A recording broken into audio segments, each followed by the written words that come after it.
नमस्कार। प्रस्तुत है आज का चिंतन। बच्चों का सबसे पहला और प्रमुख विद्यालय होता है घर। घर के वातावरण में मिली हुई शिक्षा ही बालक के संपूर्ण जीवन में विशेषतया काम आती है। माता बच्चे का पहला आचार्य बताई गई है। फिर दूसरा नंबर पिता का और उसके उपरांत शिक्षक आचार्य गुरु का स्थान है। मानव जीवन की दो तिहाई शिक्षा माँ बाप की छत्र छाया में घर के वातावरण में संपन्न होती है।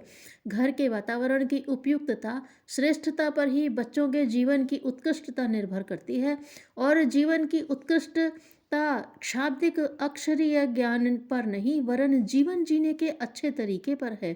अच्छा स्वभाव, अच्छी आदतें, सद्गुण, सदाचार ही उत्कृष्ट जीवन के आधार हैं, जो पुस्तकों के पृष्ठों से, स्कूल कॉलेजों बोर्डिंग हाउसों की दीवारों से नहीं मिलते वरन घर के वातावरण में ही सीखने को मिलते हैं। इन्हीं गुणों पर जीवन की सरसता, सफलता, विकास निर्भर होता है। जो माता पिता इस उत्तरदायित्व को निभाते हुए घर का उपयुक्त वातावरण बनाते हैं, वे अपने बच्चों को ऐसी चारित्रिक संपत्ति देकर जाते हैं जो सभी संपत्तियों से बड़ी है, जिसके ऊपर संपूर्ण जीवन स्थिति निर्भर करती है। परिस्थितियों का प्रभाव। घर में विपरीत वातावरण होने पर स्कूल कॉलेजों में चाहे कितनी अच्छी शिक्षा दी जाए, वह प्रभावशाली सिद्ध नहीं होती। हालांकि स्कूल के पाठ्यक्रम में चरित्र, सदाचार, साधुता, सद्गुणों की बहुत सी बातें होती हैं, पर वे केवल शाब्दिक और मौखिक ज्ञान का आधार रहती हैं अथवा परीक्षा के प्रश्न पत्रों में लिखने की बातें मात्र होती हैं। विद्यार्थी के जीवन में क्रियात्मक रूप से उनका कोई महत्व नहीं होता। इसका प्रमुख कारण घर के विपरीत वातावरण का होना ही होता है। बच्चों के नैतिक स्तर की जानकारी के लिए एक स्कूल में परीक्षा के उपरांत बच्चों को ही अपनी कॉपियां जांचने को कह दिया गया। बाद में जांच करने पर पता चला कि बहुत से लड़कों ने अपने गलत सवालों में भी नंबर दे दिए। कईयों ने फिर से नकल कर सही उत्तर लिख दिए। जिन्होंने अपने लिए अच्छे नंबर दे दिए, उनमें खाते पीते धनवान अच्छे स्तर के कहे जाने वाले घरानों के बच्चे ही अधिक थे। गरीब अथवा साधारण स्थिति के घरों के बच्चे कम थे। ऐसा क्यों? अच्छे धनवान संपत्तिशाली घरानों के बच्चे तो अच्छे होने चाहिए, किंतु यह भूल है।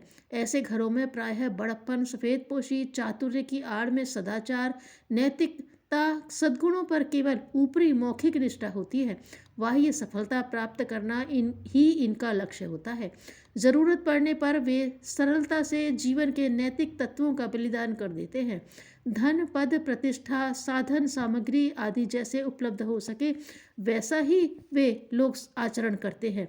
इस तरह के अभिभावकों की छत्र छाया में पलने वाले बच्चे भी उनका अनुकरण करके अपनी सफलता के लिए अनैतिक तत्वों का आचरण करने में नहीं झिझकते। आचरण की आदत।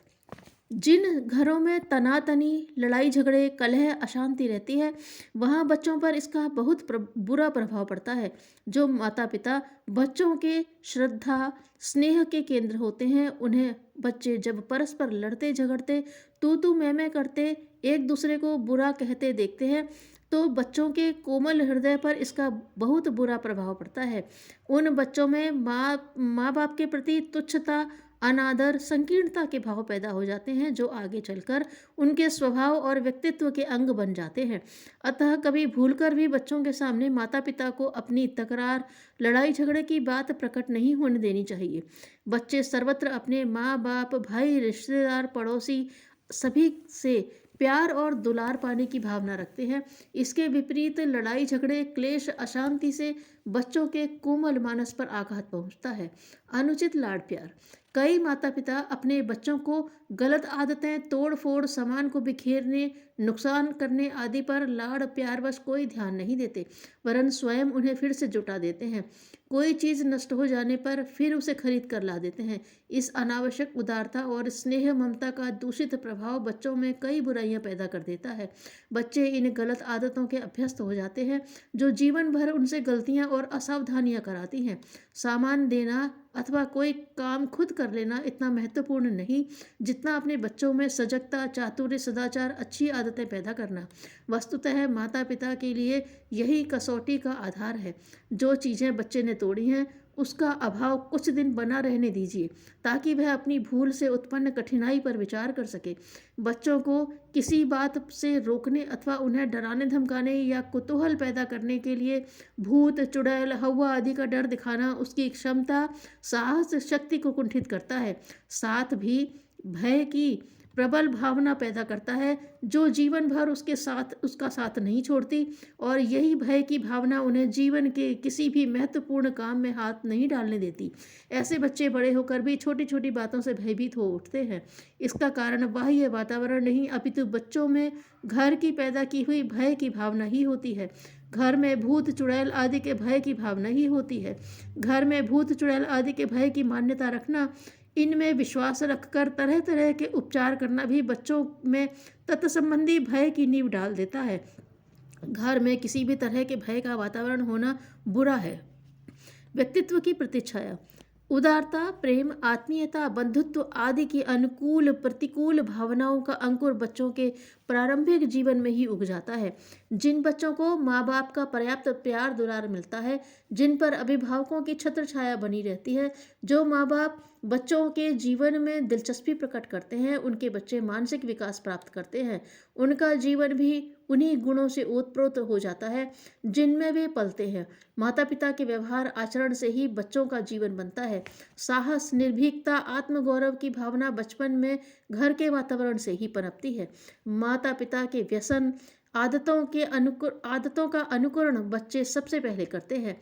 माँ बाप का सिनेमा देखना, ताश खेलना, बीड़ी सिगरेट, फैशन, बनाव, श्रृंगार का अनुकरण कर बच्चे भी वैसा ही करने लगते हैं। इसी तरह जो माता पिता सदाचारी, संयमी, विचारशील, सद्गुणी होते हैं, वैसा ही प्रभाव उनके बच्चों पर भी पड़ता है। परिवार के वातावरण में बच्चों के संस्कार, भाव, विचार, आदर्श, गुण, आदतों का निर्माण होता है जो उनके समस्त जीवन को प्रभावित करते हैं। उपदेश अथवा पुस्तकों से जीवन की महत्वपूर्ण शिक्षा नहीं मिलती। यह तो घरों के वातावरण को स्वर्गीय, सुंदर, उत्कृष्ट बनने पर ही निर्भर करती है। आत्मा का संदेश और ईश्वर का प्रकाश परिष्कृत निर्मल मन पर ही उतरता है। धन्यवाद।